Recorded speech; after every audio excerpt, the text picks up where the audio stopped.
Good morning, students. Today we will discuss our new topic, properties of integers. First property is closure property. This property says if we add two integers, then the answer is also an integer. Let's check this property for first case. 4 plus 3. This is 7. So as you can see, 4 is an integer, 3 is also an integer, and the result 7 is also an integer. So that means in first case this property satisfies. Now the second case is 4 minus 3 and the answer is 1.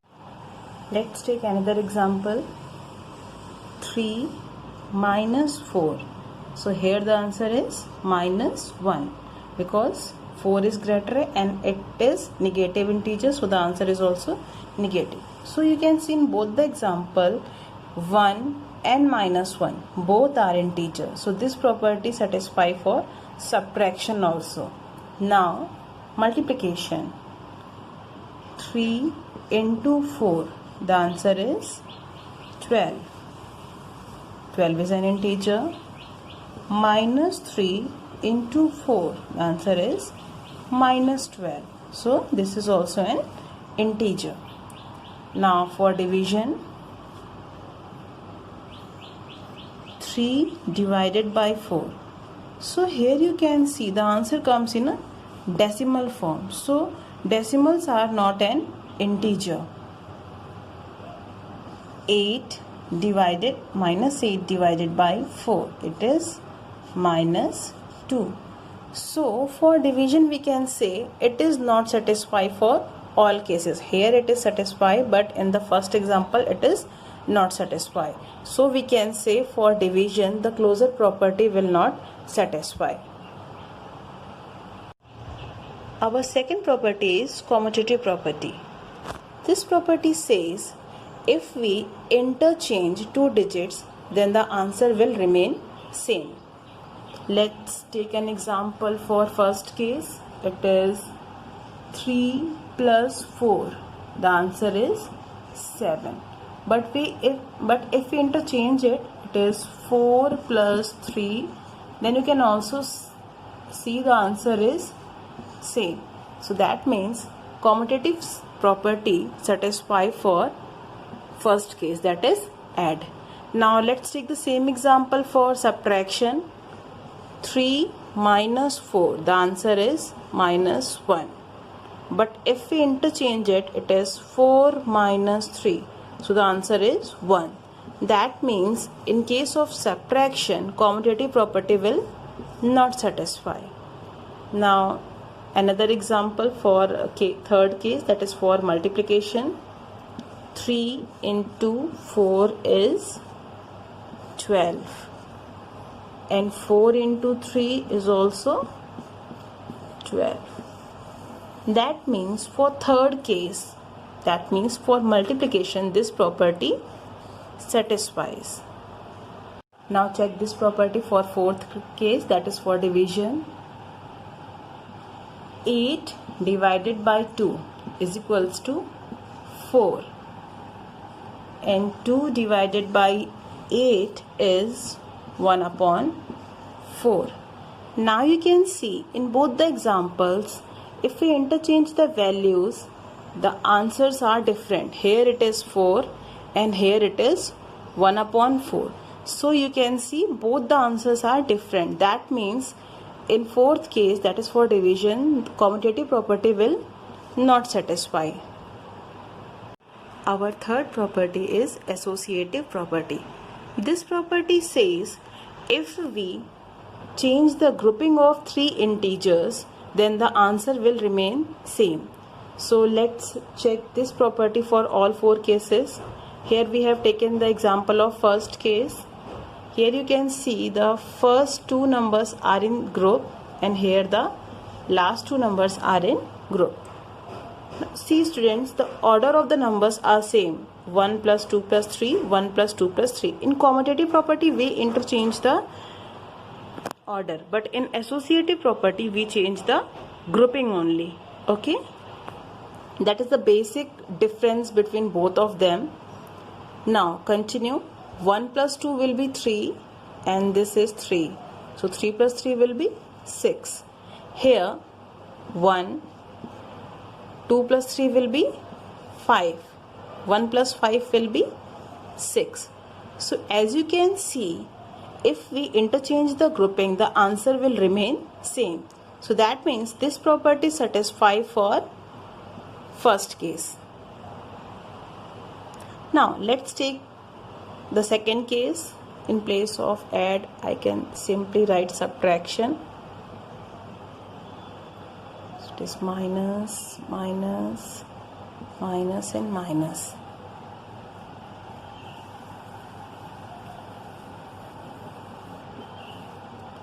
So using BODMAS we are solving. First of all we have to solve the bracket.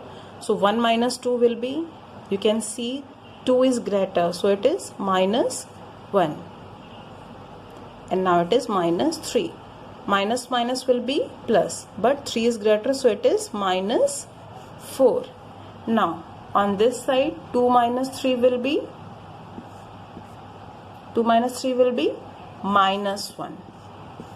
Okay, as you can see students, there is no sign between these two symbols. Okay, so we have to multiply both of them. Minus into minus will be plus, so it is 1 plus 1, that means 2. So now you can see in the first section we get minus 4, but in the second section we get 2. That means both are not equal. So we can say associative property will not satisfy in the case of subtraction. Now check this property for the third case for multiplication. First group and the second group. 2 into 3, 6. 6 into 4, 24.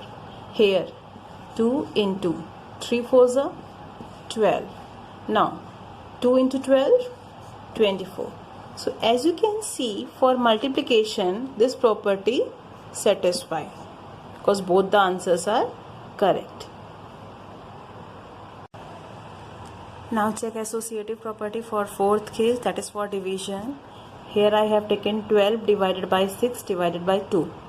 So now this is the first group and this is the second group. Okay, so 12 divided by 6 will be 2 and this is 2 divided by 2, so it is 1.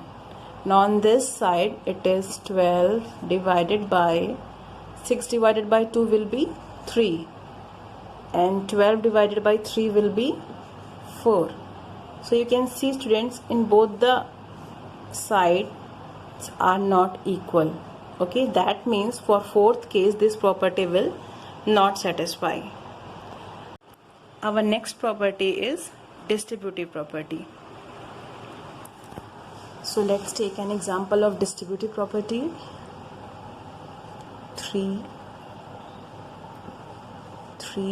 into 4 plus 6. Okay, this property says if there is a integer outside the bracket, then, and here we have multiplication sign, so we have to multiply this by 4 as well as by 6. 3 into 4 plus 3 into 6. Okay, so this is our distributive property. This property says if there is a number 3 outside the bracket, then we have to multiply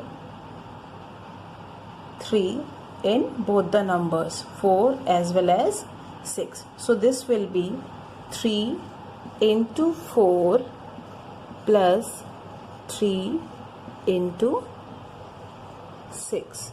So this is our distributive property. To explain this property, I'll give you a simple example. Suppose 3 is a person which comes to meet 4 and 6 both in a house. Okay, so when you open the door, that means when you remove the bracket, 3 is outside the door and 4 and 6 are inside the home. When we open this door, so 3 meet to 4 as well as 3 meet to 6. Our fifth and last property of this chapter is identity. So, what is an identity? Identity is a number by which you can multiply or divide or add or subtract any integer and the answer will remain same. Let's talk this property for first case, that is for add. Now, if we have a number minus 3, now tell me students, in this integer, what number we can add so that the answer will remain same? Yes, you can add, so the answer will remain same, that is minus 3. So here 0 is our additive identity. Clear? Now let's take another example for subtraction. Here we have 2. Okay, so we have to get 2 only. Okay, so tell me students, here what number we have to subtract so that the answer is 2? Yes, it is 0. So you can see in both the cases, plus and minus, the identity is 0. Clear? Okay, now we have to find the identity for multiplication and division. So I have written the examples. Now tell me students, minus 6 multiplied by which number so that the answer is minus 6? It is 1. For the second example, 7 is divided by which number so that the answer is 7 only? Yes, it is again 1. So in case of multiplication and division, the identity is 1. Clear? Now I will summarize all the properties in a single table. Now students, as you can see, I have created a table, and by completing this table we can revise all the properties.